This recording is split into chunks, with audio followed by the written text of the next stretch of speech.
వార్తని వార్తగానే ఉండాలి. సంచలనం కోసం వార్తల్ని రాజకీయాల్ని మిళితం చేయకూడదు, మిక్స్ చేయకూడదు అని నేను మొట్టమొదటి నుంచి చెప్తాను. జగన్ హయాంలోనైనా ఇప్పుడైనా సరే. కాకపోతే ఒక్క తేడా చూడండి.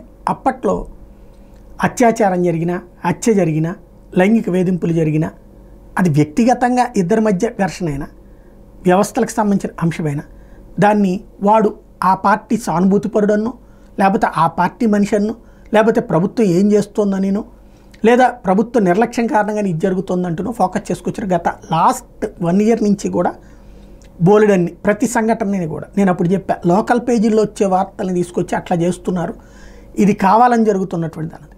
ఇప్పుడు చూడండి, ఇప్పుడు జరిగిన ఈ నేర సంఘటనలే. ఒక బాబాయి పొత్తిళ్లలో ఉన్న పాప, లేకపోతే 6 నెలల పాప మీద అత్యాచారం చేస్తే దాంట్లో రాజకీయ సంబంధమే ఉంటుంది. ముఖ్యమంత్రి వెళ్ళి ఏం చేయగలుగుతారు? అరెస్ట్ చేయాలి, శిక్షించాలి, పోలీసులు చేస్తారు.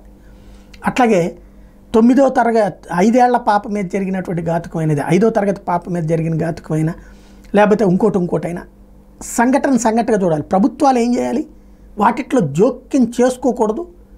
పోలీసులు సీరియస్గా స్పందించేలా చూడాలి. ఫాలో అప్ అనేటువంటిది హోంశాఖ చూస్తుండాలి. ఇది సహజసిద్ధంగా జరగాలి. కానీ అక్కడ రాజకీయాలు జరిగినాయి. వార్తలు కూడా, పత్రికలు కూడా దాన్ని సెన్సేషనలైజ్ చేసినప్పుడు తప్పు లేదు. పోనీ ఇప్పుడు మరి సెన్సేషనలైజ్ ఎందుకు చేయట్లేదు? ఇప్పుడు నేరమే, అప్పుడు నేరం.